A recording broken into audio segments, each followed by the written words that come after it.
Welcome to the Pit to Purpose. Today we are going to be doing something a little different than what we normally do. It's Jermaine and Jordan here. What's up? And we've decided to get to know the four members a little bit better, and then potentially other people down the road, other believers, other people in the community. We're going to do kind of like a testimony series to further delve into what brought individuals into their beliefs and kind of like what struggles they face with and how they tap into God and a faith in Jesus Christ to overcome these challenges that like are very still prevalent in recovery. Yeah, 100%. I think this'll be good. Definitely good for the viewers to get to know us, and good for us to tell our stories. We talk about redemption and hope, so I hope you guys get a glimpse of it and what we've been through. It should be good. Yeah, so I mean, just jumping right into it, before we get into any of these details, what do you hope that someone who's listening to this, especially someone who feels like too far gone, right? Because it's very indicative of our stories. Like, there was a time where I felt just absolutely hopeless. For anyone listening to your story today, what do you hope that they get from this? What do you hope they hear from this? I hope that they take from it that no matter where you're at in life, no matter how down and out you feel, there is a side of redemption through God. God does bring people back from the deepest pits of darkness and gives them purpose. And I hope that my testimony is proof of that. Yeah. Giving it a read, I mean, I've had the pleasure of hearing it before, hearing it firsthand. And what a testimony it is. It's like, you sent it to me today, and I don't know how you fit it into, well, I guess we had an hour and a half at Brotherhood when you did it. But Jordan sends me his testimony today, and it's 30 chapters. Chapters? Yeah. So what I've done is I've compiled some questions to kind of like take us through your story, start to finish, and I've kind of like broken them up into segments that were kind of like noticeable while reading through your testimony. Yeah. Just to kind of set the framework here, it's like when you look back on your life now, you had mentioned at the beginning of your testimony that like God never left me. God never left you, right? As an overarching theme, why is that the phrase that comes to mind? Why is that the one that kind of sums it all up? And the short answer, I should be dead, right? I should be dead from all the things I've done and went through.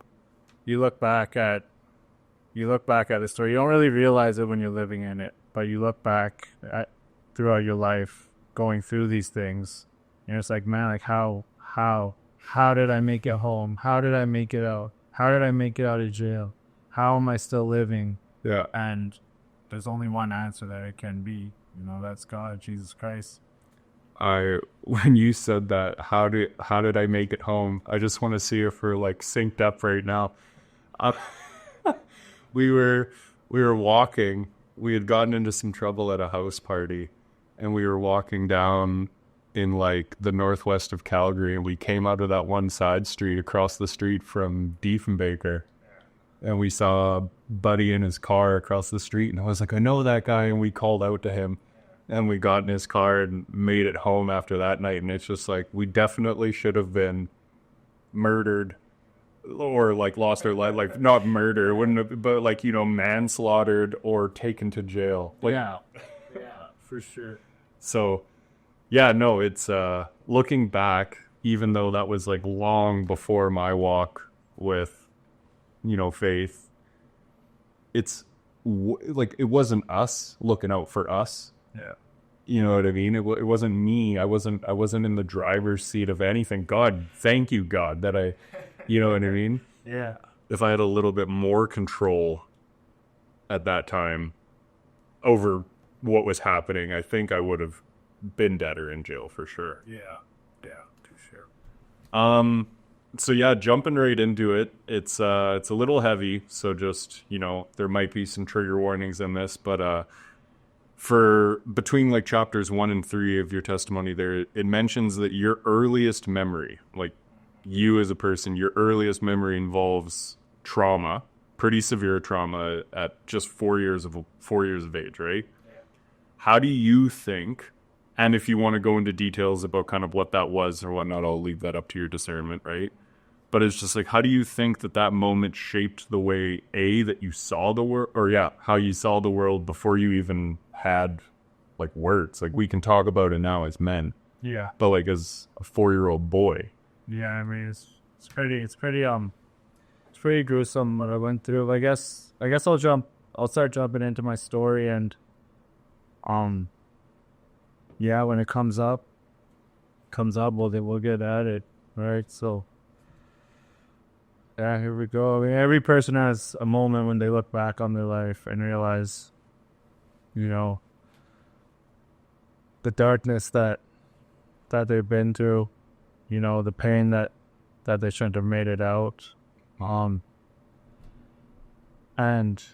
like you said, my earliest memories were pretty dark. When I was 4 years old, my mom's boyfriend at the time held me in a bathtub of scalding hot water. I received 3rd-degree burns on a third of my body. It was bad. I remember still from that night, like the pajamas I was wearing my Looney Tune pajamas. I remember like laying on the bed and like seeing my skin peeling off. And then after that, I spent a year in the hospital. I had to relearn how to walk. Man, it was just really bad. But the outpour from the city of Calgary at that time, I remember that like the whole Calgary Flames team, they signed a hockey stick, and I got that. I got like probably hundreds of gifts sent from the community. It was in the paper, right? It was pretty big news, and yeah, it was crazy. It was crazy. Yeah, hearing it is it still kind of gives me shivers, actually. Like, I remember when we first met and stuff, right? I seen some of the birds and stuff, and you were always pretty tight-lipped about what had gone on. But it's like anyone who knows you knows that like it played a very pivotal part in kind of like shaping you. Yeah. You know what I mean? Like, we've known each other for a while, so like it's very easy for me to see you as the outgoing, we've laughed about things, we've gotten into crazy situations, we've had heart-to-hearts, and it's just like it's very easy for me to draw on all of those experiences when engaging with each other now. But it's like, do you feel that that's like impacted like kind of how you've opened up to people? Yeah, I think I definitely, especially like towards the end of my life, I never hold really that trust. Do you know that that sense of communication? I guess it just opened the darkness of the world at a very very early time in my life. And I guess thinking back, I always kind of kept that perception of what the world is, right? Well, it's like, how could you not? Like, you're at the most vulnerable stage of your life.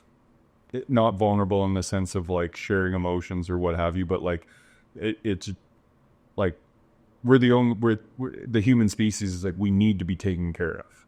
Otherwise it's like a 0% survival rate.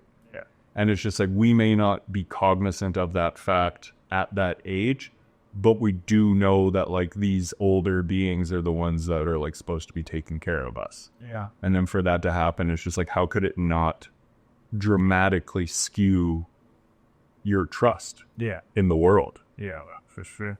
Like, I didn't understand why people were hurting me, right? I just knew that it hurt. The doctor saved my life, but in truth, God preserved it. I have the Bible verse, Isaiah 43 verse 2 says, when you walk through the fire, you will not be burned, and the flames will not set you ablaze. I think that verse speaks to my life at that time. Wow. Yeah, I mean, so you'd mentioned like the doctors, right, being there, and like thank God for that. But more specifically, it was God preserving your life because, like, I'm sure almost daily around the world, there's young, like people in similar situations, maybe not the exact type of trauma, but like children who are relying on adults, responsible adults, to care for them and take care of them and have their best interests at heart before they can have that for themselves. Yeah, man. I have. Well, my daughters are 5 and 6 now. But I just look at them. I'm like, man, how can somebody do that to a kid, right? Yeah. Like it's like I can imagine. I can imagine looking at. I don't know. It's tough to think about from that perspective. But my scars are no longer a source of shame to me. They're proof. They're proof that hell tried and failed to take me early, right? Yeah. Every time I see them, I don't just remember the pain. I remember that God kept me. Nah, I didn't understand that before, but looking back, I could see God saying over my life, you're not going out like that. I'm not done with you yet. Hell tried and failed. That, that's such a like mic drop moment to like look back on, like probably one of the most horrific things you've ever experienced. Yeah. And then to have that correlate and be paralleled to the really overarching theme of the whole Bible. It's just like hell tried and subsequently failed. You know what I mean? So in my questions here, it just got it says, growing up, authority and love for you, right, were often tied to either like violence or instability. How did that distort your understanding of God as a father then? And then how is that understanding of God as a father now? Like as a result of like these responsible adult figures or like authority figures, how does that kind of shape your understanding of them and of God? Well, like, back then I didn't have any conception of God. It wasn't until later on in my story, but I don't ever blame God for anything that happened in my life. He gave us each our own free will, right? And unfortunately, people use that free will to do horrific things to other people. I guess my outlook towards authority figures had always been, up to just recently, not good one, and I guess it could stem back to all that, getting into the thick of it. I mean, I'm no psychologist, but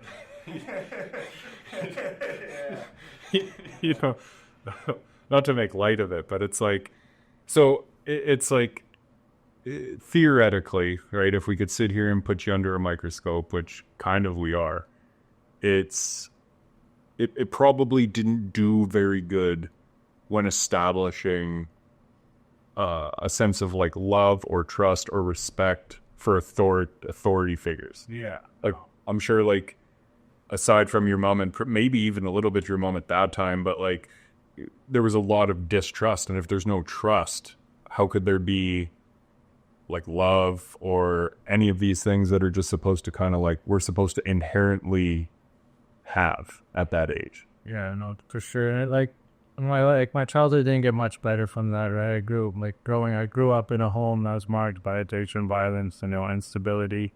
My mom struggled with drugs, and different men came and went. And that's just how it was, right? That's all I ever remembered. It's bad. Some days were calm, some days were like war. As a kid, I learned to never relax, never trust, never expect anything to stay. Learn to sleep light. You learn to listen for tones in people's voices. Mm-hmm. You learn to be ready for things to flip off in a second. I wasn't raised in an environment that taught safety or confidence. I was raised in an environment that taught survival. Yeah. Whew. Okay, so fast forwarding a bit, right? Your testimony mentions that social services removes you from the home at 12, right? And it's almost like a self-fulfilling prophecy. You remembered attributing like a lie to that. to that time period. And the lie, as I'm sure you like kind of bounce from place to place, was that like, I'm not wanted. Yeah.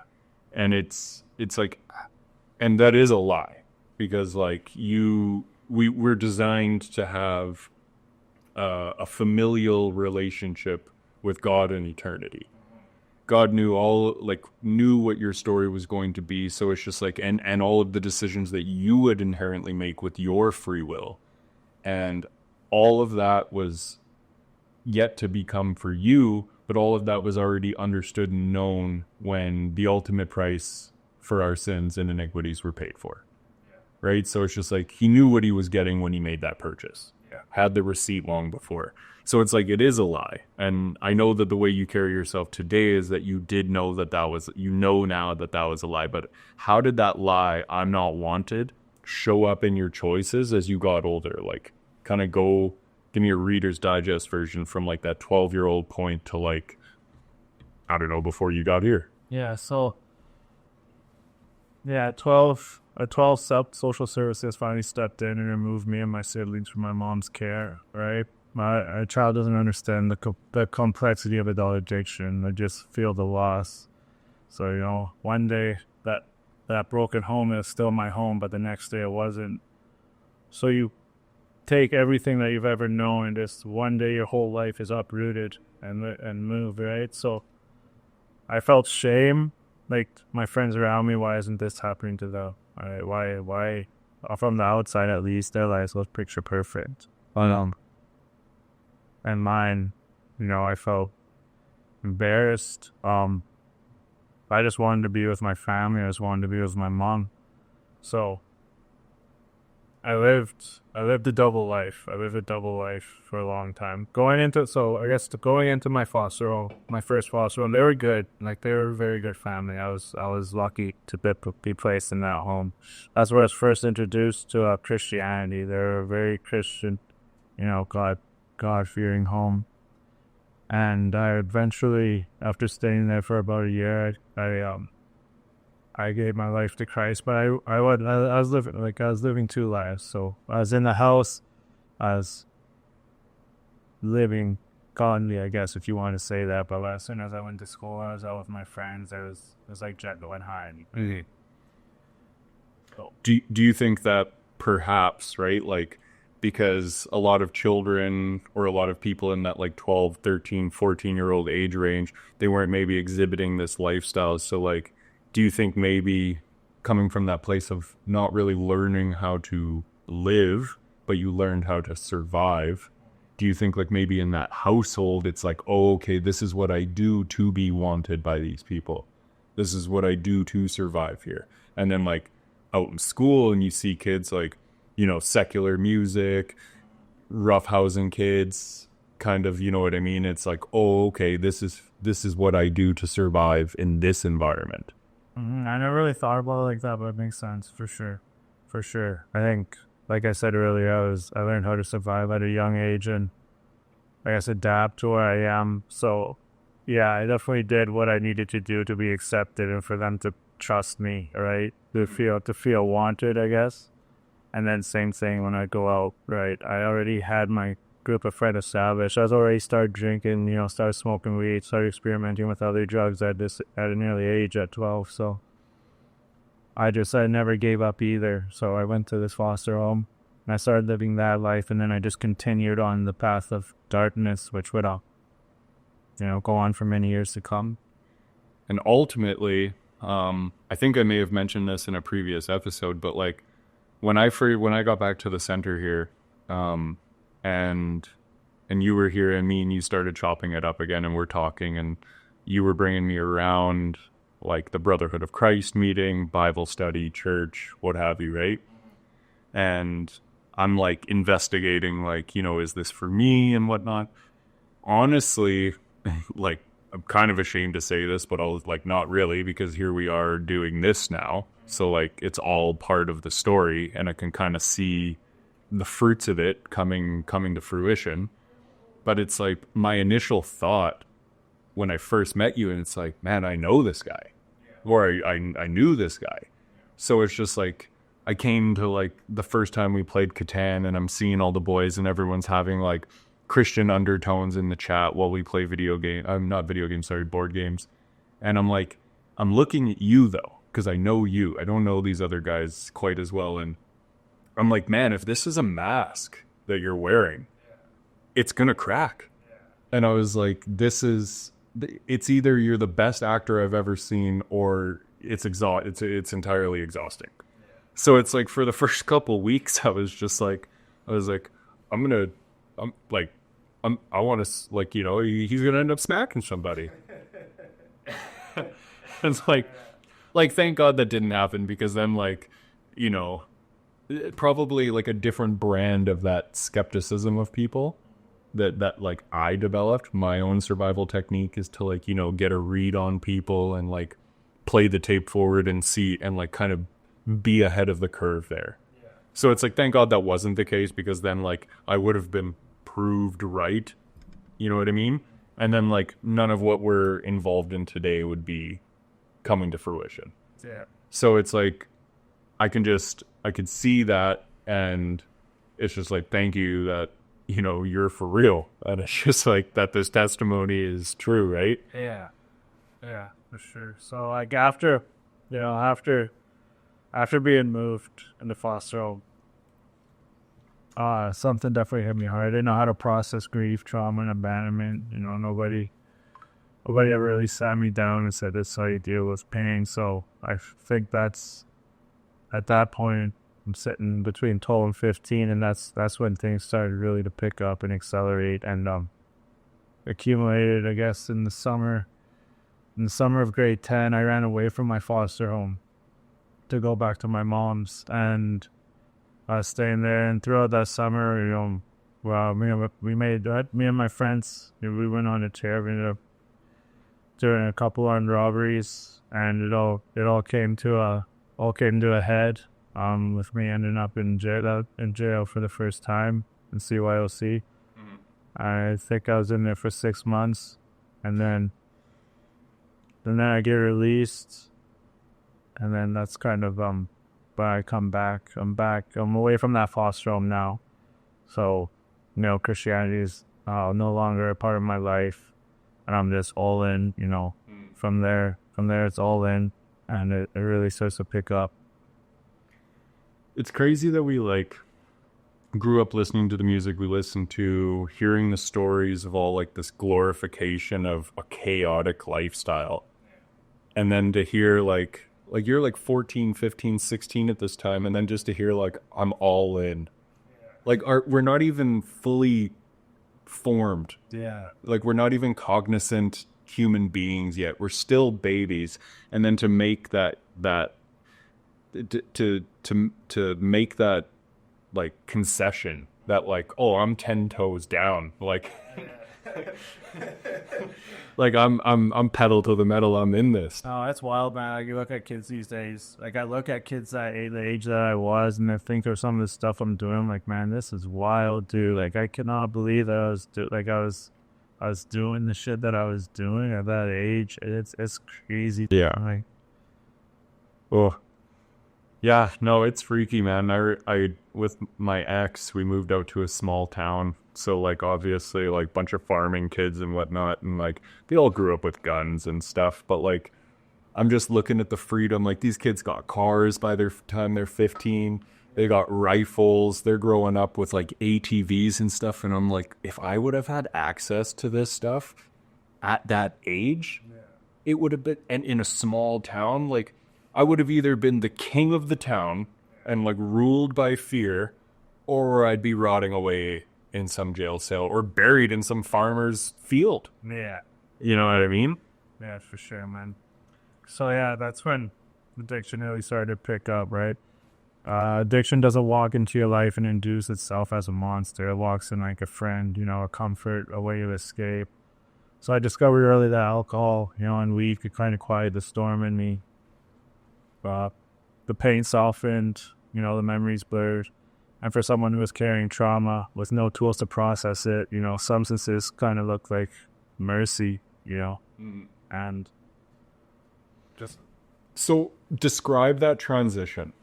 like specifically you mentioned that like drugs and alcohol addiction, and because it's like it probably progressed pretty quickly. I know it did for me. I didn't realize it was addiction at that age, but it progressed very quickly. Yeah. So it's like you mentioned that it doesn't show up as like a captor. It doesn't show up as the aggressor. It doesn't show up like addiction doesn't show up as the problem. It kind of sounds like at first use, and like maybe some of the listeners subscribe to this train of thought, but it feels like the solution. Like there's a storm inside and, I don't have to feel this right now. Oh, okay, score. So it's like, just whatever comes to mind when you think of that, but like describe that transition. Yeah, so I think about it this way. Like, well, when I was young, everybody around that age who are drinking and whatnot, some people, they go and drink on the weekends, have fun with it. Ooh, I want to go party and whatnot. But almost right away, I made the transition. I wasn't drinking just to party. I just drink every day just for the sake of drinking. And doing that at 15 years old, it's nuts, right? Drinking just for the sake of drinking. All of our friends started to go back to school in the summer, and I quit it, and I tried to drop out in grade 10 and drink. But in the scheme of things, going to jail ended up saving me, educational wise. It kind of forced me to go back to school. Otherwise, I probably would have just dropped out in grade 10 and drank myself to death at an early age, honestly. Holy smokes. Moving on, it's kind of like, so this is around that time. This is like grade 10 and perhaps just like a little bit after that, which is kind of around the time that we met. You got entered into like some extracurricular activities, which I would imagine gave you in that storm, like alcohol and drugs were quieting the storm, but then they were also creating undoubtedly like a supplemental storm. Like things were coming of those behaviors that were creating a different storm, which then begets more drugs and alcohol. But I don't want to feel this way anymore, so I drink more drugs and alcohol, and it creates more of a storm over here. And it's like I don't want to deal with that, so I go back to the drugs and the alcohol. So it's like one of them was like boxing. I've always like, whenever I think of you, I equate you and boxing very heavily together. So it's like, you mentioned that it kind of gave you identity, it kind of gave you affirmation. How did being not just like disciplined in this, right, but how did like actually being like pretty successful in this become both a lifeline for you and perhaps maybe a mask? Like, do you want to touch on that? Yeah, for sure. So in the middle of all that chaos, something about me. Yeah, I was gifted athletically, I guess. Boxing became that one place where I felt like I had value. Like I belonged, like I was more than just a kid with scars and a broken home. In the ring or in the gym, I wasn't a broken kid. I was strong, I was fast, I was talented, and I was respected. I just want to interject real quick and be like, a lot of black people are strong and fast. I'm sorry, it was definitely going to be on everyone's minds. Like, I was gifted athletically. It's like you and everyone else. Oh, yeah, for sure. But I trained hard, man. Yeah, I pushed myself. I chased performance and praise because it felt like proof that I was worth something. But there's something about hearing a coach say that you've got potential when most of your life you've been told that you're the problem. And for a while I excelled, right? People saw my potential. Coaches told me that I could really go somewhere with this. So I started to build an identity around that. I thought was like, if I can just keep winning here, maybe I won't feel like I'm losing everywhere else in life. But they didn't see what happened when the training was over, and they didn't see the nights that I was numbing myself, and they didn't see the person who went home, with chaos in their mind. Success didn't heal my wounds; it only covered them. So, speaking of that, like and kind of going back, like from the time in the foster home, you had mentioned like you kind of started this double life. Yeah. And now you're out of the double life, and chaos ensues, kind of chaos, that darkness lifestyle kind of takes completely over, but then you get involved in the sports and the athleticism. So now it's like, it's a different kind of double life.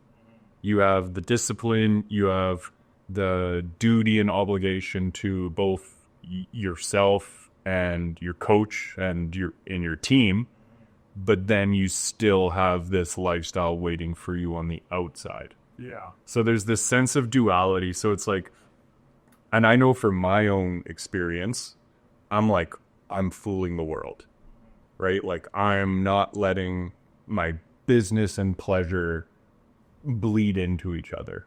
Newsflash, if you're listening, you are. It's impossible not to tell. Like, again, you're either the best actor in the world, or it's so exhausting that mask is going to crack. Yeah. None of you are the best actor in the world. So it's going to crack. Like, it's insustainable. At what point, because it's unsustainable, at what point did you realize that that you were living two separate lives, like, yet again, or that, like, people actually started to see through the cracks? Yeah, so there was a person people thought that I was, and then the person that I actually was. And those two versions of me were getting further and further apart, right? The more praise I got on the outside, the more fraudulent I felt on the inside. Man, as I stepped into adulthood, the cracks in my foundation got bigger. Addiction, it wasn't just something that I did, it was becoming who I was. Drinking wasn't a weekend thing anymore, right? It was the atmosphere of my life. Weed wasn't recreational. It was a baseline. It was my go-to whenever I was dealing with any problems. The truth is that you can only outrun the pain for so long before it finally finds you. Mm-hmm. Right, and mine eventually did. My temper got worse. My judgment got worse. My circle started to get darker. I didn't start hanging out with the wrong people because I about trouble. I hung out with them because brokenness recognizes brokenness. Mm-hmm. Hurt people find hurt people. When you're lost, you naturally gravitate towards others who are also wandering. I like this Bible verse, 1 Corinthians 15:33. It says, "Bad company corrupts good character." All right, that verse isn't God looking down his nose at anybody. It's God describing, gravity. You put a healthy person in a room of 10 unhealthy people, they don't usually, he doesn't usually all pull them all up, mm-hmm. Right? They usually pull him down, and now it's getting pulled down fast. Yeah, I don't remember who told me this, but it's like, I have a really good relationship with my barber, so it's always stuck with me. But it's like, and I know I've said it in a previous episode, but it's just like, if you hang out in a barber shop long enough, you are going to get a haircut. Yeah. You know what I mean? Like, you don't just sit there for the ambiance. It's like, something's gonna happen. Yeah, for sure. You are who you surround yourself. 100%. Yeah. So speaking of, like, so the duality, it's unsustainable. People are starting to see through the cracks. You're starting to experience maybe like a little bit of fatigue, I would imagine, because it is exhausting to try and live two lives. And things are starting to kind of come to a head. It's not even just you in this whirlwind, though. Like you said, it is your surroundings. It's the people in your life as well, right? I'm not going to mention any names. You can if you would like. But we grew up, you more so, with an individual, and you guys were very, very close. Very close. He unfortunately passed away. I don't know the entire... me and you were not speaking at that time. We had kind of fallen away from each other. But I know that on you and the community as a whole, like that whole neighborhood, all the way from Sandstone to the 78th Ave bus loop, and every neighborhood in between, even as far as like all the way up to like Notre Dame and the old Cardell Center, like all those neighborhoods, like citywide. This was devastating for easily over 1,000 people. So it's like, if you want to, you can touch on that. But like, his death was drug related, and you mentioned that you keep on using. Yeah, so yeah, I'll get into that because it's a story that should be told. It's an important part of my life. So, this is something that should have stopped me, dead in my tracks, but it didn't. I lost my best friend, my brother, and his name was Dylan Falkenham. His name deserves to get spoken. He'll never be forgotten. I got a tattoo for him. But we weren't just friends, right? We walked the same broken roads. We laughed through the same chaos, and we carried the same wounds. He was family to me. We understood each other in a way only people who grew up with similar dysfunction can understand. We knew what it meant to grow up in instability, and we knew what it meant to try and outrun our pasts. One morning I went over to the house that we used to chop it up at. Like it was any other day. No warning, no sign that my life and many other lives were about to split open. I stepped inside and I saw him laying on the couch, and I knew something was wrong. Unresponsive, still, gone. But it's tough. Really tough, man. People tried, help was called, but it's too late. You didn't make it. And his death hit me in a place that, nothing else ever had. It shook me. It terrified me, because I knew deep down that I'm walking the exact same road.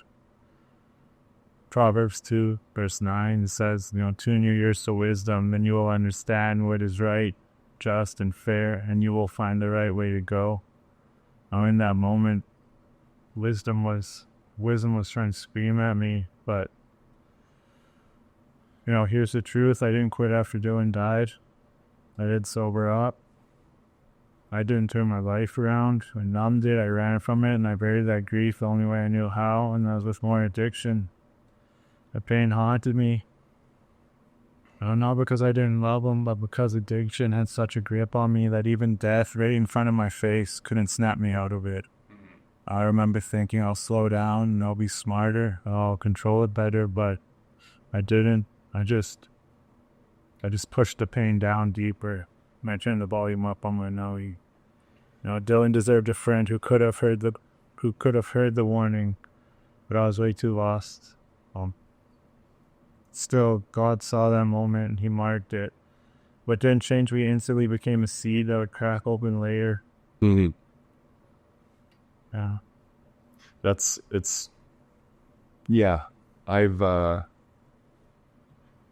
definitely a hard one. Because, like, him and I always had a tumultuous relationship. We were very on and off, but, like, just when that pettiness or that, like, just nonsense is happening, it never enters into the equation that just, like, in the blink of an eye. It's like that, man. And it's just, like, and it really just kind of drives home, like, the permanence of some of our decisions. Yeah, like, once you're gone, you're gone. Like, a lot of people don't really realize, the weight of that. There's, you're not coming. Once you're gone, you're not coming back. It just takes one mistake, one bad batch, a little bit too much, one wrong decision, and just like that, everything's torn around. Even if you don't care about what you're doing with your life, all the people that it affects around you is sometimes on a scale that you can't even comprehend when you're in the darkness at that moment in your life. All right, because, like, a lot of people, and I'm just like playing, I don't like to say this, but, like, I'm playing the devil's advocate. I'm kind of crunching the numbers here, and it's just like, I'm willing to bet that a lot of people who subscribe to, like, our old way of life, or current listeners that may be struggling with their own, decisions. Like, we had someone who mentioned, who commented on one of the videos of something you posted the other day, saying that, like, seeing this, like, I made a decision to live for today. Yeah, that was beautiful. I forget the user, but shout out to whoever that was. That's awesome. I'll be done. And it's just like, yeah, like, thank God you made that decision, right? And it's just like, and it's like, whatever had you, that particular listener, but, like, any other person that might be hearing this, is like, whatever has you on that cusp and, like, potentially feeling like we both did throughout our lives, but, like, specifically Jordan, as we're talking about his testimony, is that, like, I'm not wanted. It's like your loss and the permanence of it creates such a massive ripple effect that like might change a lot. Like some people might see that and like do an about face immediately, and it's just like, what an insane catalyst for someone to change their life around. But like a lot of the time, things are gonna get a lot worse before they get better. Yeah, for sure, man. And it's like the death could have been prevented. Like we could get better together. Like, oh man. I know it's heavy. Yeah, no, it is, but it's something that needs to be said for sure. I just thinking about this, it's hard, but I just hope that, you know, whoever needed to hear that, whoever needs to hear this, you know, whoever's thinking that their life doesn't have weight, doesn't have value, just know that it does, and like there is always there is a way out, and there is a way to find purpose. Amen. Let's juxtapose that with like, you know, loss, someone passing on and whatnot, with like the opposite side of that spectrum, which is life. Yeah. Right? So you're using still probably a lot of shame, probably a lot of guilt at this time in the middle of addiction. Yeah. When you then, with the mother of your daughters, you have your first child, right? Yeah, so I'll jump into that for sure. Yeah, like tap into that. Yeah, so in the middle of all this chaos, something beautiful happened. You know, I was blessed with two beautiful daughters. I won't say their names up here because I haven't talked to their mom about that, but. You know, when the first time I held them, something in me woke up, a new kind of love, a sense of responsibility that I never felt before, a deep desire to be different than the adults I grew up around, right? When I looked at them, I saw the person that I wanted to be, present, loving, stable, strong, sober, safe, right? I wanted to break away every generational chain that's haunted my family. I wanted them to grow up with a parent that I never had. But I remember looking at their tiny faces and thinking, maybe this will be the thing that finally fixes me. Maybe this will be the reason that I finally stop. But, you know, addiction doesn't care about your dreams. It doesn't care about your promises. All it cares about is what it can take away. And, you know, it's just like, if we're going to like personify addiction, it's like the man or woman who has like absolutely nothing left to lose. We're talking rock bottom, you know, on the streets all day, every day. You know, addiction's already kind of, it's like, it's in the 12th round and that person's against the ropes. That's how addiction thinks, right? Like it's like, it's toying with them at this point. Yeah. But it's like, I think that like in your circumstance and in many other people's, right, something happens. Right. And whether this is the relationship you get into after 90-day inpatient treatment, or you finally get your license back and now you can start driving again, or you get the job, or, you know, you have a child or whatnot. It's like you get this glimpse of what it could be. And the thought finally enters your head is like, I want to be sober. Yeah. I want to be clear. And addiction now is the one with something you both, it's like an equal fight. You both have something to lose. Yeah. And I feel that that's when addiction like is like, oh, I need to like he got off the ropes. That was definitely the turning point. Knowing that I'm living for something that's bigger than myself. Because honestly, there's points, if I didn't have my daughters, then I would care. And I don't know if I would honestly ever really care enough to want myself to be better, or just kind of be like, you know, it is what it is. And I love my girls deeply, right? But I didn't yet have the maturity, healing, or spiritual power to be the parent that they needed. On Matthew 26:41, it says, you know, the spirit is willing, but the body is weak. That was me. My spirit wanted to be present, but my flesh was chained to addiction. I wanted to be their hero, but under the weight of brokenness, I was slowly becoming the exact same person I swore that I'd never be. There's a unique kind of torment in loving your children and watching your addiction sabotage the thing that you love most. Mm-hmm. Stop. No, it's heavy. You got like bars, like 30 chapters of just like hard bars. So walk me through, walk like the listeners through, you're holding your daughters, right? You and their mother are, she's probably witnessing this in you, and now it introduces like yet again, and this seems to be like just having this conversation with you, it's like all throughout life there's different chapters of duality. Mm-hmm. Yeah, for sure. Kind of creeping into your story. Like, take us through that moment, holding like the first of your two daughters, to the point where like you subsequently, through actions, like I don't want to tell your story for you, but take us through like they're in your life, you're in their life, kind of what that looks like, and then your daughters are taken away from you. Yeah, so first off, I'd say like I'm blessed that they have the mother that they do have. You know, she's amazing, and Amen. you know, considering a lot of, no disrespect to anybody, you know, personally, but I wasn't making, and I didn't make the best decisions with women, you know, up to that point. But Either did I.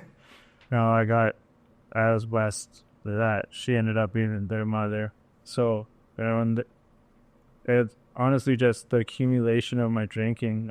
Somehow I managed to hold down a job and, you know, stay in my career that I'm still in today as carpentry. You know, I was lucky to have good bosses, but I provided.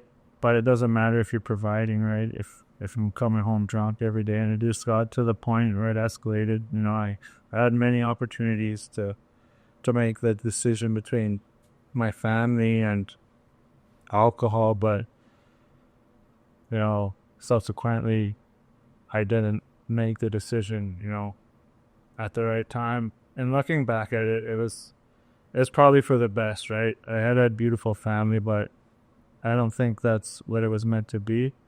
If that makes sense. But you know, there's many painful moments in a person's life, but nothing compares to losing children. You know, I'm sure many people out there will be able to relate to that.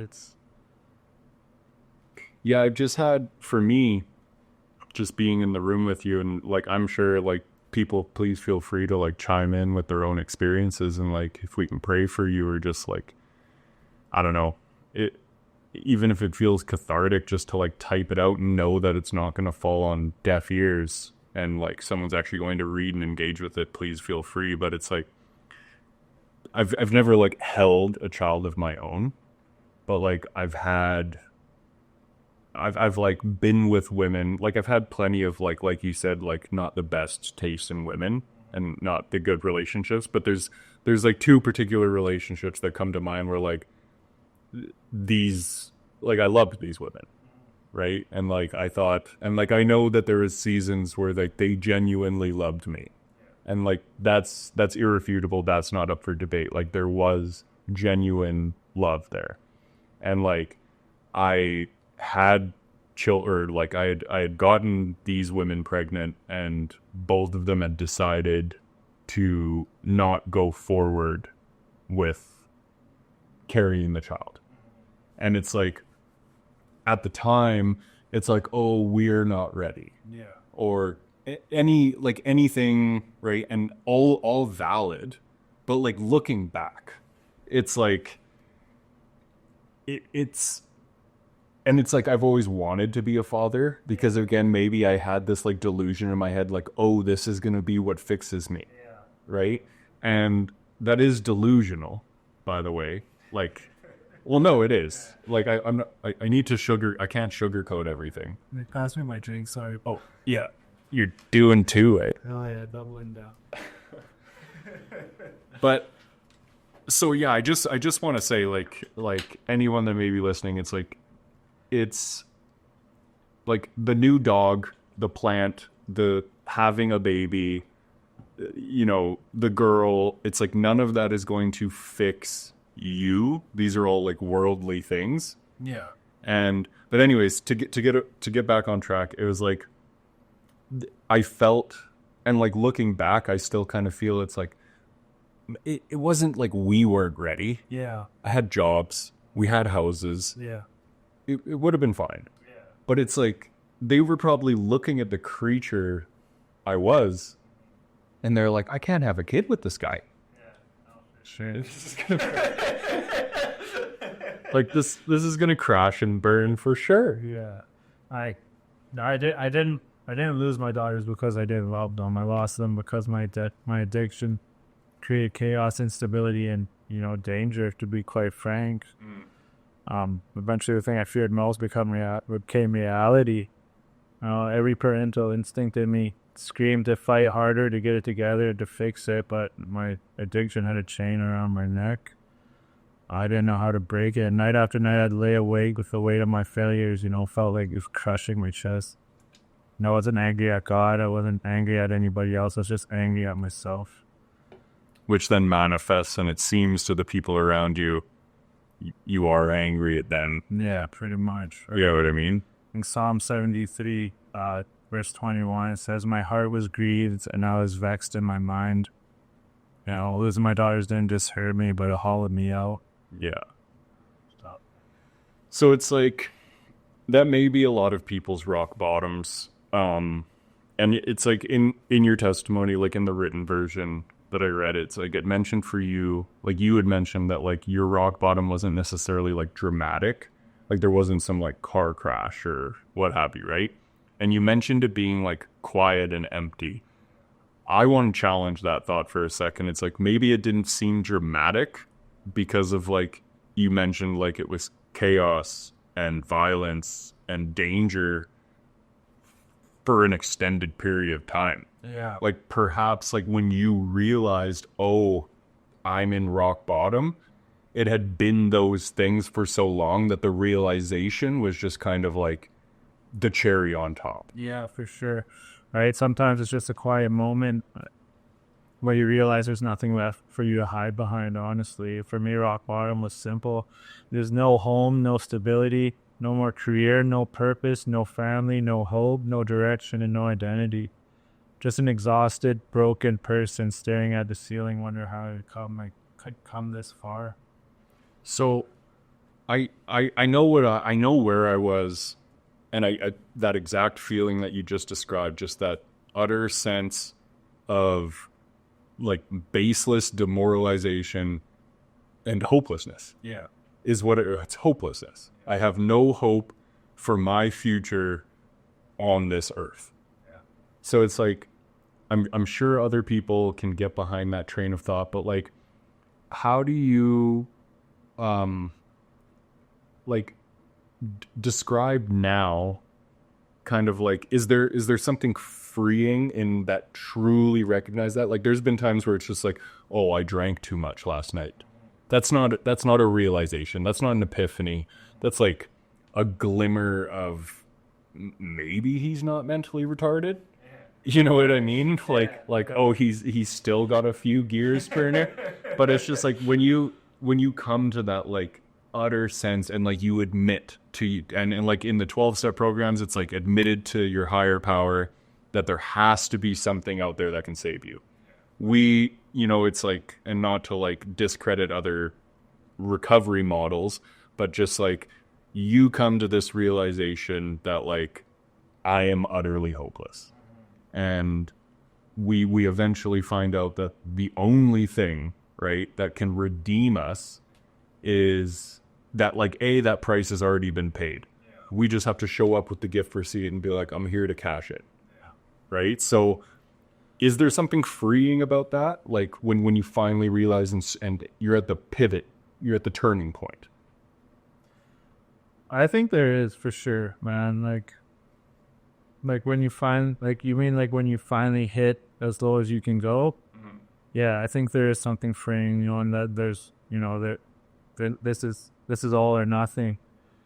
Right? And I guess we'll kind of dive into where, how that came to happen for me, I guess.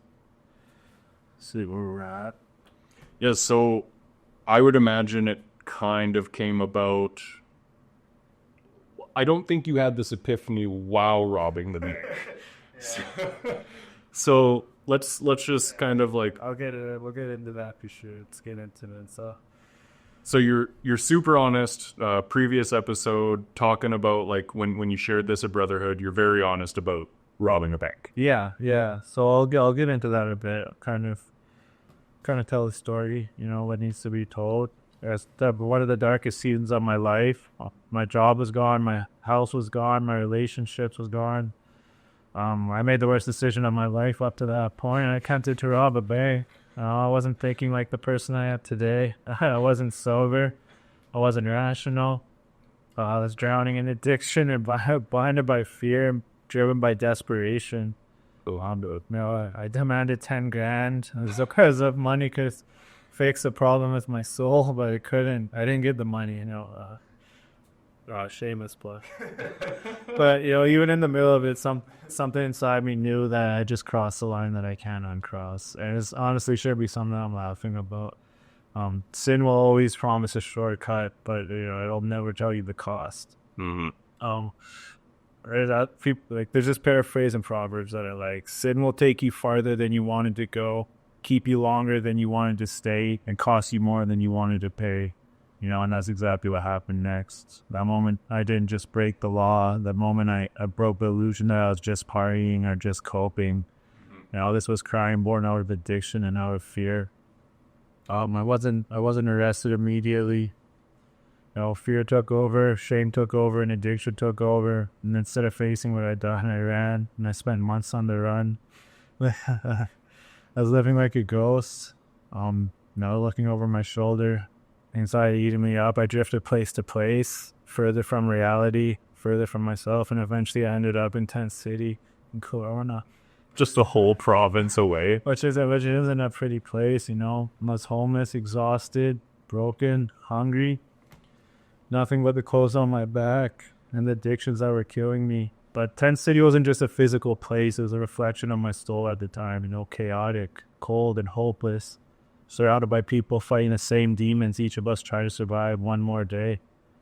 Psalm 69:20, it says, I looked for someone to have compassion, but there was none, for comforters, but I found none. Every time you describe that, it's like I get a little bit deeper of a glimpse into it, but the mental image is literally the upside down. That's all I see when you mention it. I just picture you walking through this barren wasteland, and like there's a version of you on like the right side up, but it's not in control. Yeah. It's not in the driver's seat. It's just like you robbed the bank. Yeah. You're on the lam. Yeah. You it's not funny. You end up in Tent City. Eventually, what leads ultimately to your arrest, and like go into that, and then talk about like your testimony talks about a very specific prayer. Yeah. And this kind of seems like, in reading it, since like leaving that Christian household is just a survival mechanism, that like maybe that's what it was. This isn't when like someone was introducing you to God. This is when you showed up to God's house and like knocked on his door. Yeah. Kind of thing. Like go into like what that was like. What made that prayer different than any prayer you had said before? So the prayer ended up happening when I was in jail. So yeah, I'm in Tent City, living really rough, starting to try drugs that I've never tried before up to that point, and honestly, like one day I just woke up. I was like, man, like. Or if I ain't cut out for the streets like this at Kelowna. First of all, I miss my bed. I miss my kitchen. Like I was staying at my mom's at that point, but like I had somewhere to go. A lot of these people don't have anywhere to go, and it's like, like, is this gonna be my life? Am I really gonna go out like this? Is this that people are gonna look back and be like, hey, what happened to Jordan Beach? Oh, I don't know. Last time I heard he was in Tent City. Just one of those stories. I've seen pictures. You showed me a picture. I was like, whoa. It is. So I came back to Calgary, and detectives connected multiple incidences through surveillance. My charges were stacking up, and eventually, police finally caught up with me. There's no dramatic chase and no big moody moment. I was tired, exhausted, and done. When they arrested me, I didn't resist. I didn't argue. No, I mean, for the first time in years, everything just went quiet. I sat in the back of a cop car and I felt like the world paused just long enough for me to hear the truth. And it was that I can't run from this anymore, man. Like, what I didn't realize, though, is that God was whispering something deeper, and that is that this was just the beginning. You had just gotten picked up by the police.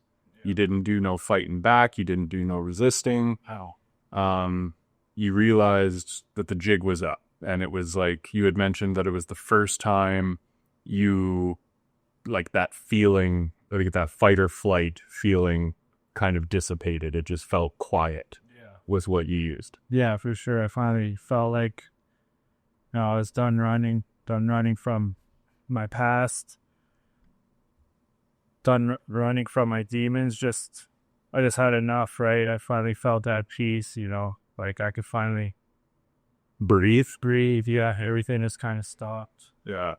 Is there, so like, for the people out there, because like, whether you're in like a 12-step program or, you're coming to faith, and like, so like in 12-step programs, it mentions like making amends. Yeah. Or when you come to faith, you realize that there is like repentance or atonement, right? For a lot of people, that holds a lot of people back from like that when they're trying to play the whole tape forwards, and then they're like, well, is this even worth it then? It's like there's a lot of fear that surrounds, handling our pits. Like, it's difficult to see the purpose when you're so deep in the pit. You can't kind of see over the ledge of the hole you dug yourself into. Yeah. Right? So my question is, if you were to engage with a listener, like, when I say a listener, I'm thinking of like the proverbial person who needs to hear this message. Yeah. But like, to engage with any listener, right? Can you describe that feeling of peace? Like, you're handcuffed, you're in the back of a cruiser. These people don't like you. Like, you were racking up charges. Like probably in their mind, they're like, this guy's like a head. Yeah. Right? So like, you're probably not being treated with the most dignity. You could have made it worse for yourself by resisting. So thank God you didn't do that.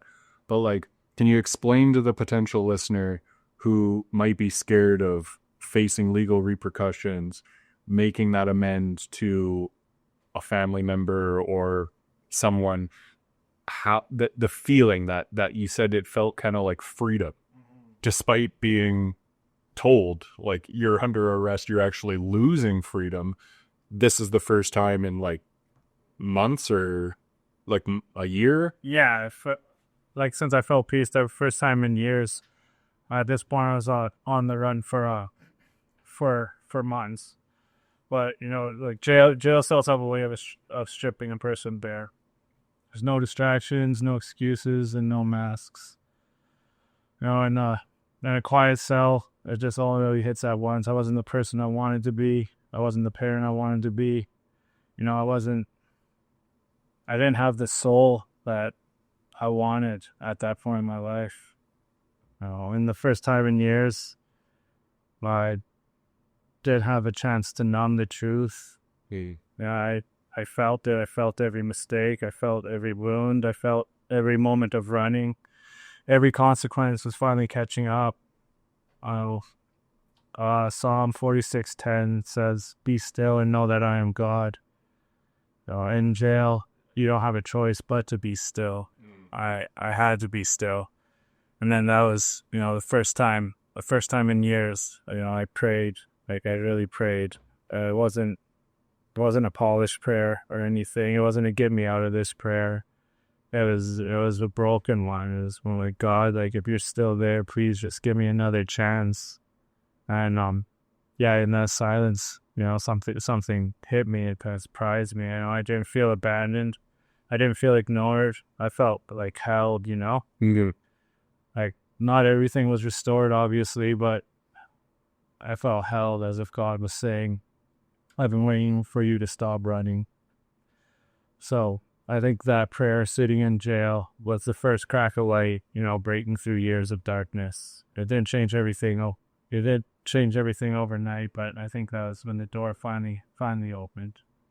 So you're sitting in the cell, and clearly, like, that's what made that prayer different than anyone you had done before. Like, clearly you had prayed before, but this one was kind of no holds barred. You're forced in that stillness. Yeah. Like that the Bible verse references, like, be still and know that I am God. Yeah. And you're out here all the years before kind of trying to, like, be the curator of your own shit museum. Like you're playing God, but not doing it very effectively. Yeah, I was playing God in my own life, right? I was trying to drive the bus and it didn't work. I felt like, from going as a Christian to this long period of darkness, I'll definitely admit, like, God never turned his back on me. I turned my back on God, right? I didn't pray. I got to the point where I questioned belief, and, I believe that correlated to, like, obviously where I was at that point in my life. So for me, my first, I think, I like the way you said it, because, like, before you would have said that, I would have, for, like, my first real prayer, I would have gone looking to, like, sometime recently. But when you mentioned it's like my first prayer was not polished, but it was, like, real. So for me, and we'll get to this when it's time for my testimony, but it's like, it was in that field, and I was full on having like an argument with God. I was like, you want to do this now and here? Let's do this now and here. And like, so it's like, that's probably my first prayer. And it's like, because of what resulted of it, like, I was genuinely talking to God, and something, again, we'll save that for my story, but something resulted of that. Just like we're about to get into, you're asking God, like, God, please, if you're there, just give me a second chance. Yeah. Clearly, we're here doing this podcast. You've been imbued with that second chance. Yeah. Right? A second chance to do this, a second chance to, at life, essentially. Like, you're not rotting in a jail cell for robbing a bank. Yeah, for sure. You know what I mean? So, like, you said that you felt held instead of condemned in that moment. Yeah. Jail, a place of absolute condemnation. Yeah. Can you describe that moment, like being held? Can you describe it for someone who, maybe not even in recovery, but for someone who's never experienced God quite in that way? Like, what did that feel like? Like, was fear a part of the equation? Was, like, how did that feel? So I guess to put it in context, I was sitting in jail for bank robbery, right after being on the run. Everything gone in my life. I didn't, my job was obviously gone at that point. No home, children gone. I had nothing except what was in that cell with me. And someone saying that prayer, I just kind of felt like everything is going to somehow work out, and it's hard to even explain, but it's just a feeling that, okay, I did what I did, but if I'm going to reach and call out to God and I'm going to do this, I believe he saw the posture of my heart and knew that he was sincere, and kind of just let me know, okay, like, this will work out, everything will be okay. And by no means I shouldn't have had the thought that anything was going to be okay at that point, right? No, most people in that predicament aren't carrying hope. Yeah. So, like, by the grace of God, I ended up getting bail, right? And which was crazy. Like, I shouldn't have got released on bail, coming from the situation that I was in. And then yeah, I got released to a pre-treatment center. And when I got released to this pre-treatment center, I could have easily just walked out. It wasn't in my conditions that I had to stay and do treatment. I could have walked out the doors, went back to my mom's, went back to my old life, right? But in my mind, I was like, okay, like God answered my prayer. He gave me a second shot. He let me by His grace, I got out of jail when I shouldn't have got out of jail. You know, I'm gonna follow my end of this deal, and I'm gonna give this a shot, and let's see what comes of it. So, coming from there, like coming from pre-treatment, I completed, and I walked through the doors of the Calgary Dream Center here. Right, I didn't walk in like a hero. Right, I didn't walk in as some success story. I didn't walk in with my head held high. I walked in empty. You know, all I knew was that the way that I had been living was leading me straight to death, prison, or to both. I expected judgment. I expected coldness. I expected suspicion, honestly. And instead, I walked in here with honor. Staff looked me in the eyes. People shook my hand. Yeah, man, I came in ready for a system, and what I found was the start of a home. So I just want to draw some attention to some things there, like for anyone out there that may potentially be thinking of like going into treatment or just going into treatment, and then like those first couple steps of like opening up the doors and walking in. Like clearly there's a lot of fear and anxiety, right? And I think it's important to walk in the way that you did. Like it doesn't matter what you did on the streets. It doesn't matter your stripes, your accolades. Like, buddy, your best thinking got you like, you know what I mean? Like big pimping out there, but like now you're on a single mattress that like 15 other guys have slept on before you. There's probably a divot in it. And it's like you're standing in a lunch line with a bunch of people that like you normally wouldn't cross paths with. Like, don't bring pride with you. When you come, don't bring the street mentality with you when you come. Do you think that like, because again, it's your story, but do you think if you would have carried your previous way of thinking, like, oh, I'm out now. I got this. I'm a successful ex-boxer. Like, do you think you'd be good right now? No, 100%. I think humility is overlooked as, you know, one of the, for me at least, and you know, for I believe many out there, is the key to changing, you know, that mindset that got you to where you are at that point. Like you, for so long out on the streets, you think a certain way, moving a certain way, doing certain things is cool, or it'll get you, you know, it'll get you up there, and that's how it's supposed to be. And if you don't do, you'll look weak. But when you humble yourself and realize and finally admit that lifestyle, there's nothing about it that is up there, that's it, and you bring yourself down to a place where you could start to reshape your mind and learn instincts that don't matter on the street but matter through guiding you through life and through faith, that's when the real change in your heart starts to begin. Yeah. And another thing you had mentioned is like, you mentioned like this way of living was either going to end you up in jail or dead.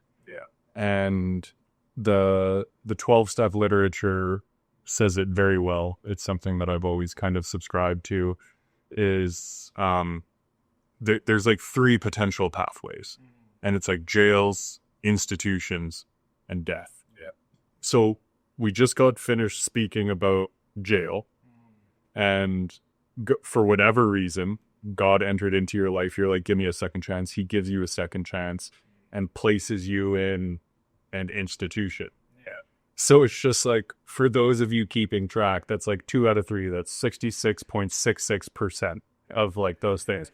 And it's just like, that's not a winning ratio.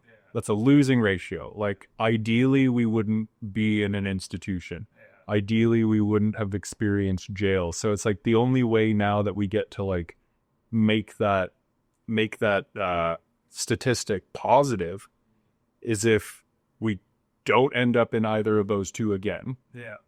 And then when we die, it's not embodying the behaviors that got us in those 2 places in the first time. It's just, you die of old age. You die of natural causes. You know what I mean? Like, if you die, it's like now it's the chance to like die an honorable death. And then it's like, okay, if that's the case, then to me, it kind of unwrites the jails and institutions. They're no longer a part of the pit because they were shaping and formative of your purpose. Yeah. Yeah, I like that. So to speak, right? But it's like until that happens, and that's the thing is like that's where God comes into the equation for me, is because I'm not the one in the driver's seat. Mm-hmm. So it's like until that honorable death happens, I'm still a 66.66% loser. Not a loser, but you know what I mean? Like, just, those are the strikes I'm carrying. It doesn't matter what I did on the streets. It's like, bro, we're like, I got an 11 o'clock curfew. Yeah. Oh, for sure, man. Yeah, but like what you said, like our best thinking got us here. It's just sometimes whenever you finally had enough of you driving your own life, right? Obviously, it's not working out. Let God do it. Give him a chance. Well, yeah, and it's like if nothing changes, nothing changes. Yeah. Exactly. So if you want everything, if you're listening and you want everything in your life to change, you're like, oh, my woman and my job and like this hangover and like these things. If everything seems like it's crumbling down, that means everything's got to change, and everything must change. Yeah, for sure. But it's hard to wrap my mind around that when I'm half cut. No, you can't. You have to have a sober mind to make any change, I believe. So you walk into the Dream Center. Okay. You go through the set of double doors. You're expecting judgment.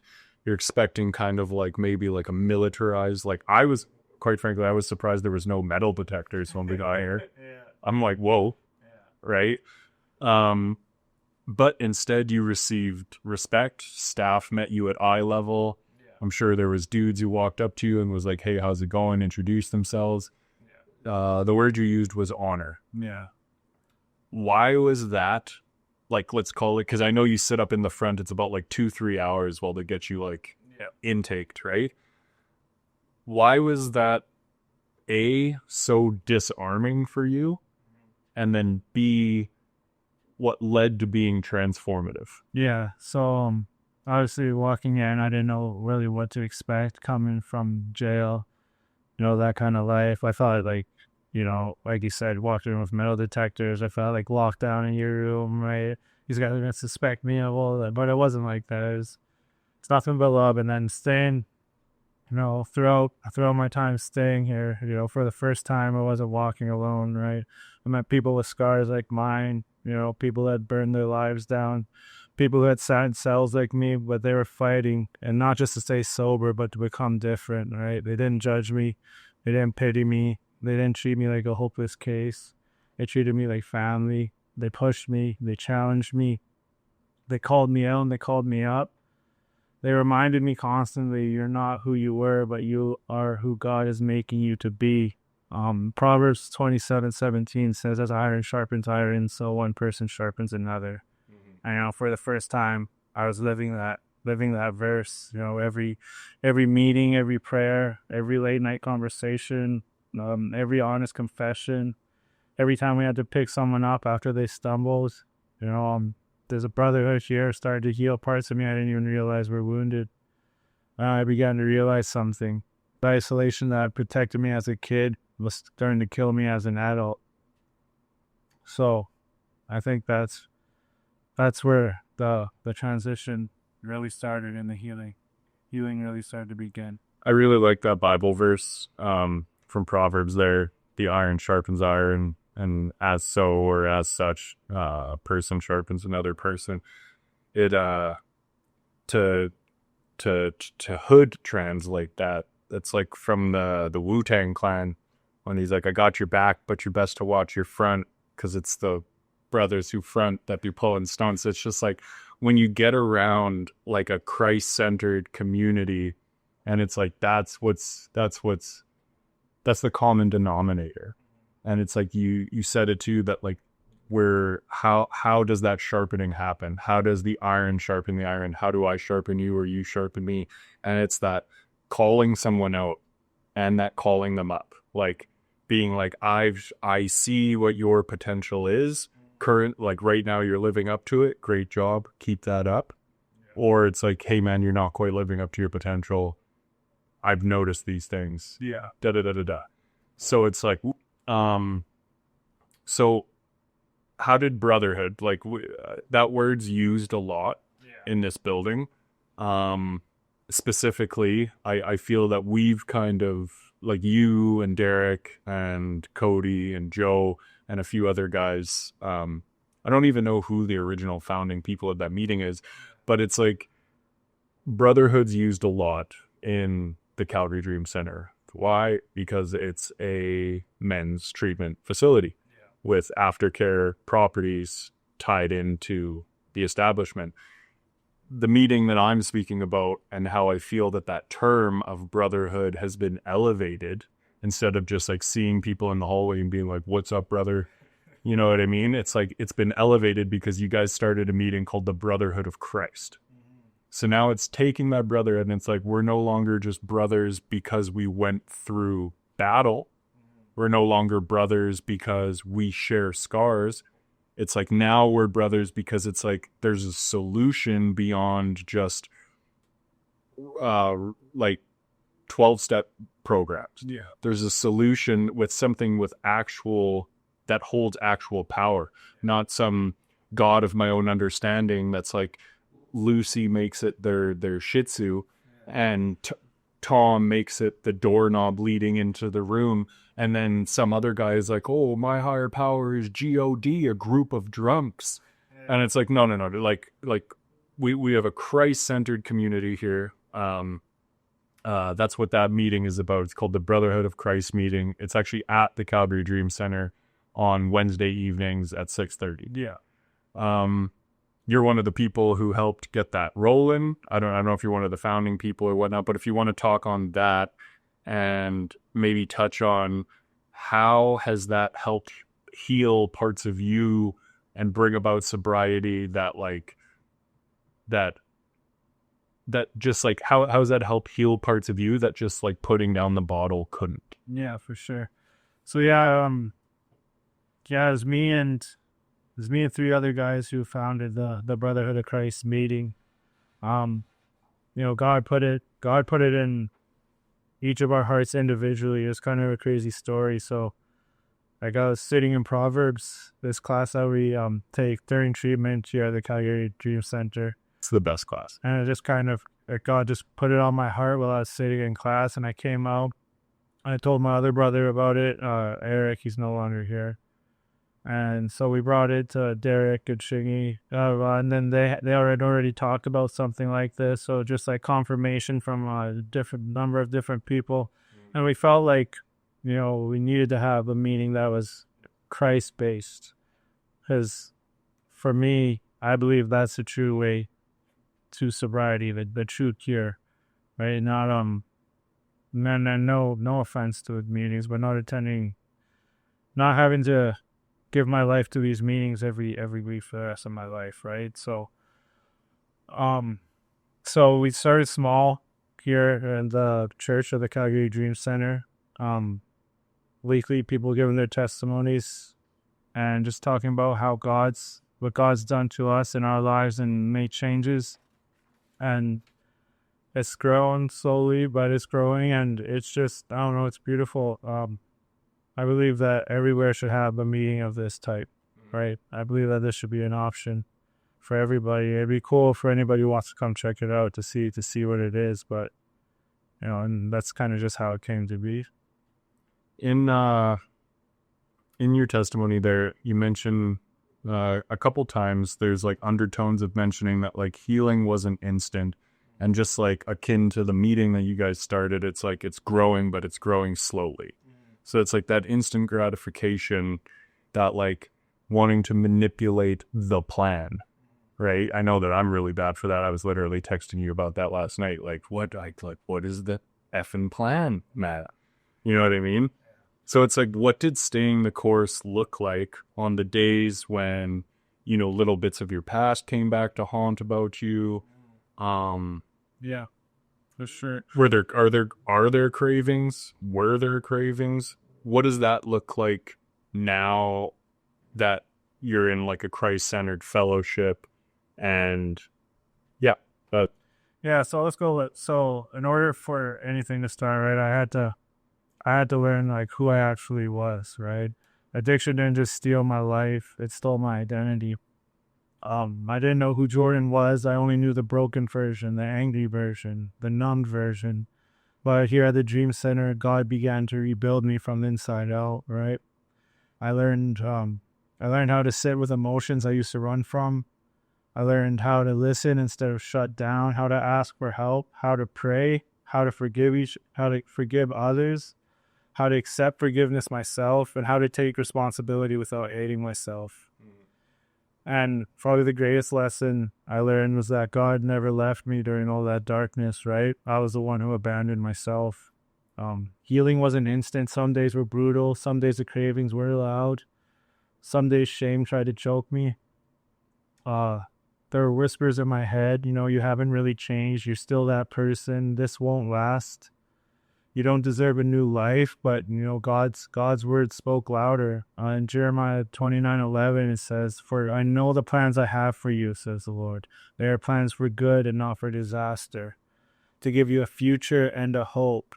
So slowly, steadily, and faithfully, God rebuilt the person behind the scars of his past. He didn't erase my past. He redeemed it. Yeah. so it's just like that's kind of like the powerful, that's the crux of this whole thing. That I feel that right there is the point of this podcast, and the point of the Brotherhood of Christ meeting. It's the point of what sets this approach to recovery apart from the rest of them.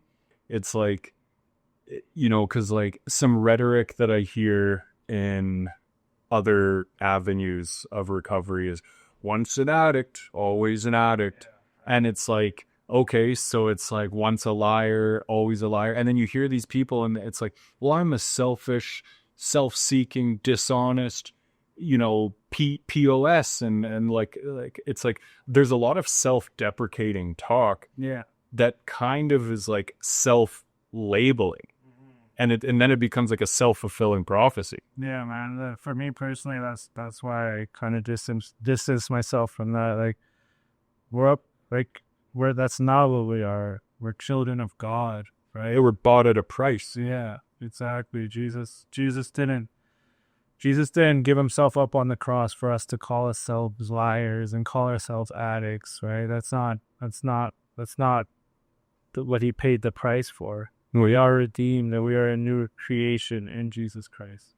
And do you think I know the answer to this question, but do you think that like this is some surprise purchase that like God gave his son's life for? Or do you think he knew what he was buying when he made this purchase? Yeah, he knew what he was buying. Right? So it's like, it's like, it's okay if you're in a season of like stumbling, but just know where the path is, know where the paths lead, and like come on over, get back on the horse, repent if that's what's being called for, but just know that like you're not like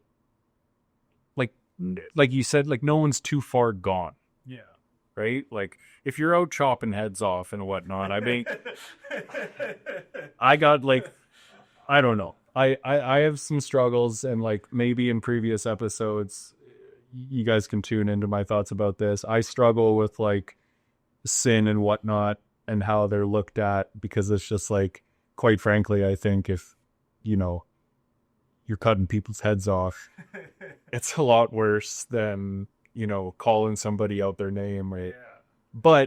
But regardless, should do a little bit of repenting if you're doing either of those things. A lot of repenting if you're cutting people's heads off. Yeah. But you know what I mean? Yeah. So I just think that's crazy personally.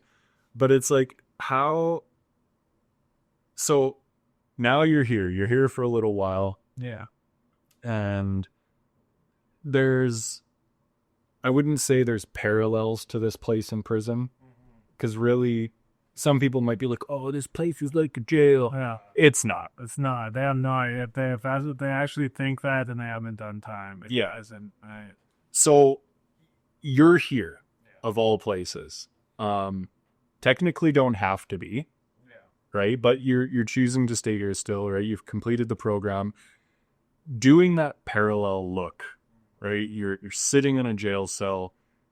God, if you're out there and you hear me, please give me a second chance. Yeah. In a jail cell, cinder block walls. I don't know, I got a longer wingspan than you, but could probably touch one wall and touch the other wall at the same time. Metal toilet, that's also where your fountain drinking water is. Like, that's diabolical. Now you're here. You could roll up to the kitchen right now and be like, hey, I'm making a smoothie. You got ice? You got an extra banana out here? So just like, can you tell me how reflecting on the fact that like you could be rotting away in prison right now and instead you're here, running a podcast, hosting a meeting, leading Bible studies, going to church with, Christian folks every Sunday. Can you just explain to me like how that's deepened your understanding of grace and personal responsibility kind of at the same time? Like, I think like the more grace you receive, the more personal responsibility you adopt. Yeah, for sure. So, coming into the James Center and through my time here, I feel like God's put purpose into my life, put responsibilities in my life. I remember while I was at program here, I read this book by Rick Warren. It's 40 when I gave it to you. What's it called? 40 days. 40 days to find my purpose or something like that by Rick Warren. Yeah. You guys will know it out there. But and it got me praying. A purpose-driven life. Purpose-driven life by Rick Warren.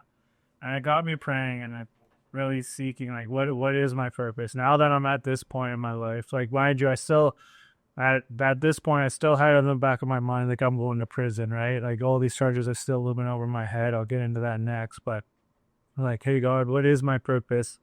And I started to like come to agree with the fact that okay, like maybe God put me here, right, to become changed and then perhaps take this and to prison and honestly just do what I'm doing here, but in that setting. And like, I had no idea how that would go or anything. But you're speaking from a perspective of like if maybe you had to go back to prison. Yeah, because at this point I did think I had to go to prison, right? I hadn't quite found out the news from my lawyer yet. So that's kind of like what my idea in my head was. Okay, maybe this is God's purpose for me. I'm going to go spend the next how many years, in jail. Just trying to preach the word, right? And I don't know. I was just really confused, but I knew that God was changing something in me. I felt different. I didn't really feel as worried as somebody should who had that, leaving over their head at that point. So I guess while all this, inner transformation was happening, my legal situation was still there, right? I was facing charges that normally guarantee prison time. But something happened, as I started to do the work and stay sober and let God change me, people started to see it. Mm-hmm. The prosecutor saw that I wasn't just talking about change, I was actually living it. And my lawyer saw it, the staff saw it, the system saw it, right? And instead of just seeing the criminal I once was, they began to see the person I was becoming. And now, by the mercy of God alone, the prosecutor's not seeking jail time if I continue walking this path. That's not normal, and that's not luck, and that's not the system just being soft. That's God writing mercy where judgment should have been stabbed. Wow. Yeah, and it's just like the system, I think, does go soft on some things that it should be pretty stringent on. But like bank robbery. Yeah. Like, come on, that's something that's one of those things that, like, as a society, we're like, yeah, straight to jail. Yeah. You know what I mean? For sure. So that's just insane. I like this verse in James 2:13. Mercy triumphs over judgment. That's what I'm trying to live right now. And I think that's redemption in real time. Mm. So we're talking like this is like a way of life, and it's just like you haven't necessarily like from the system side of things, right? Like it's not necessarily like all is forgiven, right? But it's just like they acknowledge as well as you that there's been like a certain level of restoration. So it's just like there's obviously a distinct difference between restoration of oneself and forgiveness. Like for instance, I've had relationships where it's like a girlfriend or whatever, it's like I've done something diabolical while drunk, and then they're like, okay, I forgive you. But it's like there's still a rift there. It's like we haven't restored anything. It's broken. Yeah. It's broken. It's like you forgave me, and what forgiveness looks like is like I'm not sleeping on the couch tonight, but it's just like you'll never trust me the same way again. Yeah. So it's not true restoration. Forgiveness is great, but it's not true restoration. So it's like let's take the legal implications aside, right? You're walking this path, you're a changed guy. As God begins restoring, so God starts to restore your relationships along this journey. Like you come into the Dream Center, you do program, you still have these things potentially looming over your head.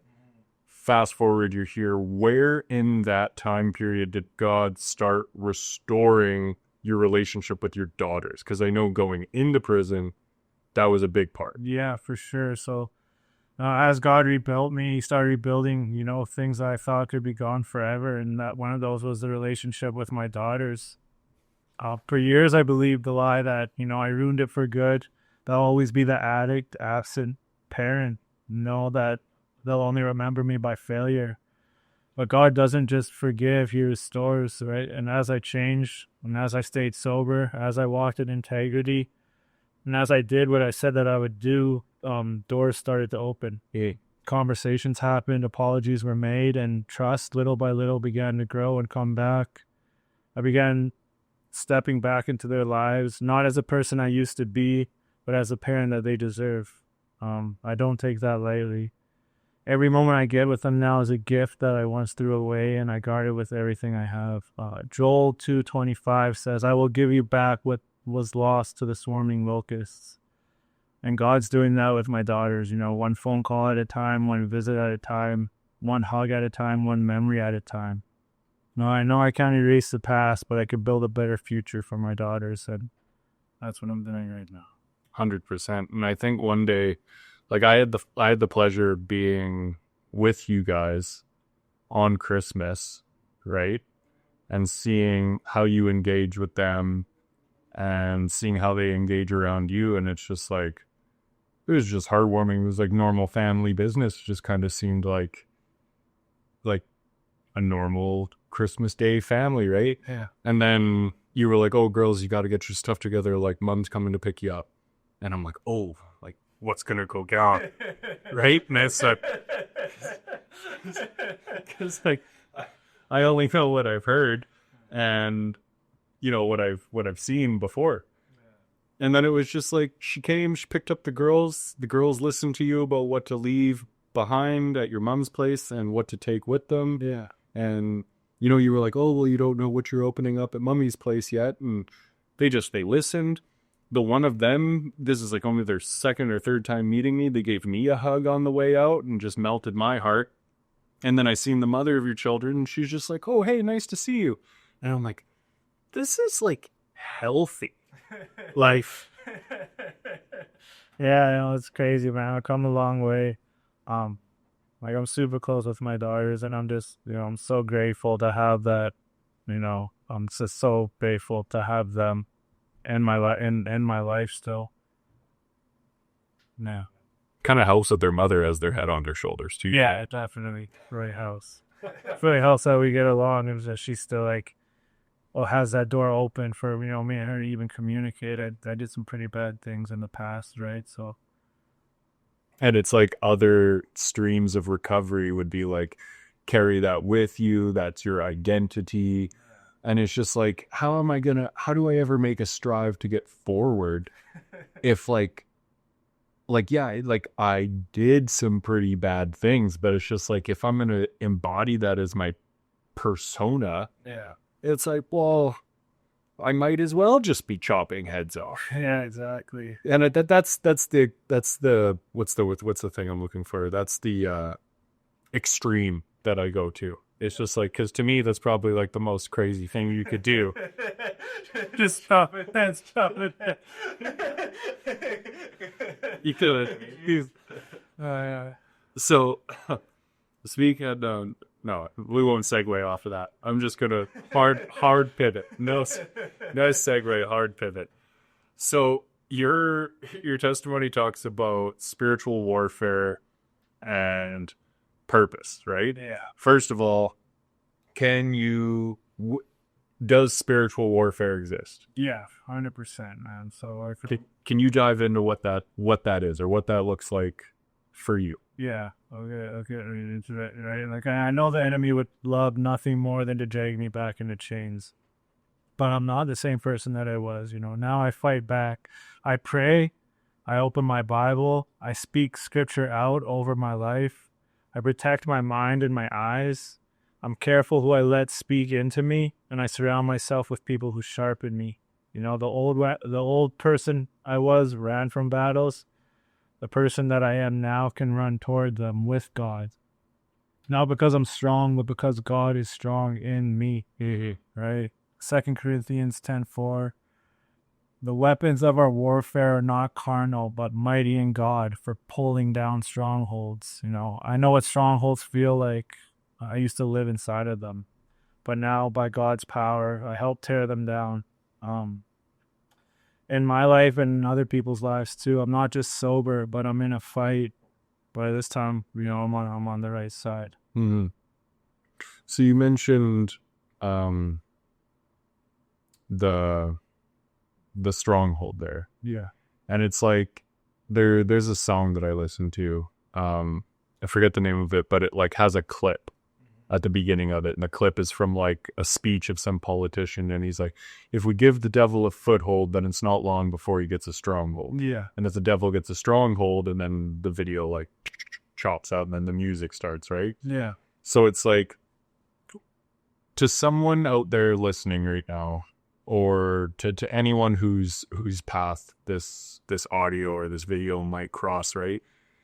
Someone might wake up one day and be just sober enough to realize, like, holy crap, I'm in the stronghold. Mm-hmm. Like the devil's winning, or the enemy's winning, or if you don't entirely subscribe to this faith-based way of thinking, you might just look around and be like, how did I get here? Mm-hmm. Right? And like, not a geographical here, but like from the pit of your soul to how you feel, to how you look, emaciated, to like how your health has gotten. Like, you might just wake up one day and be like, I've ruined everything.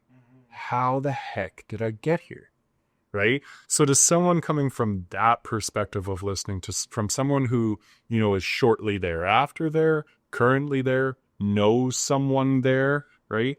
What would you say to them? Not as like a preacher, not as some poet, not as a teacher, you're not certified in anything, Yeah. right? But like, I think the greatest certification is like, what would you say to those people as someone who like clearly has lived it and clearly now is here? Yeah.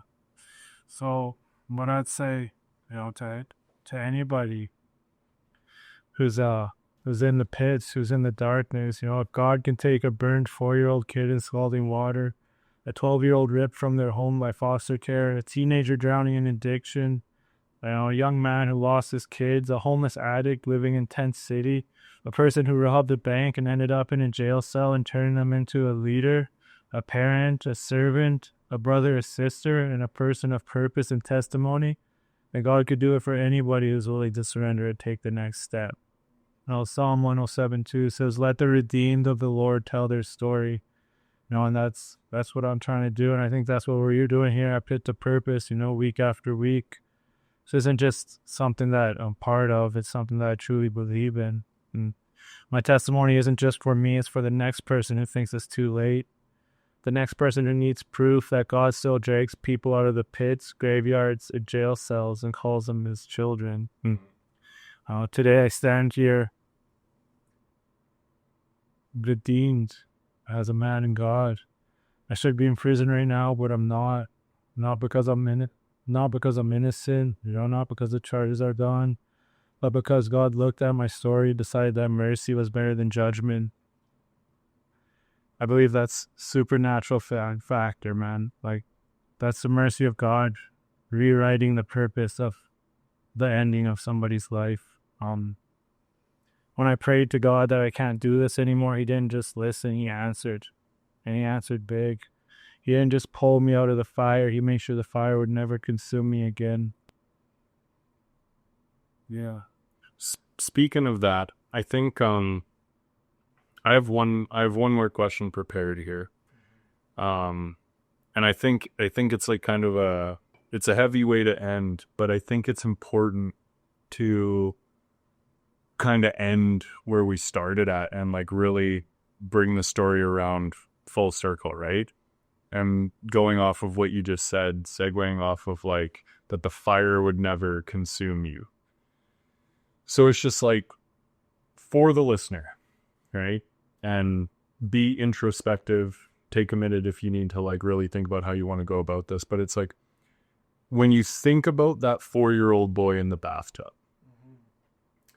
knowing everything you know now, knowing what God would eventually do with that young man's life, right? Because like you said that there was an outpouring of the city, there was doctors, there was gifts, it was in the news, like there was a lot of attention that still a 4-year-old would be still wondering like, why the hell did this happen to me? And like, who are all these people? Like, yeah, the toy is nice. The hockey stick is great. The new pair of pajamas is cool and all. Yeah. But like, I don't know. Like, there would still be a lot, I can imagine, confusion running through him, running through former you. So like, knowing everything between then and now up to this point, and what God would eventually do with your life or his life. And if you could even tell him, be like, hey, I'm you from the future. Like, this is all going to kind of make sense. Like, what the hell would you tell him? Oh, man, that's heavy. What would you say?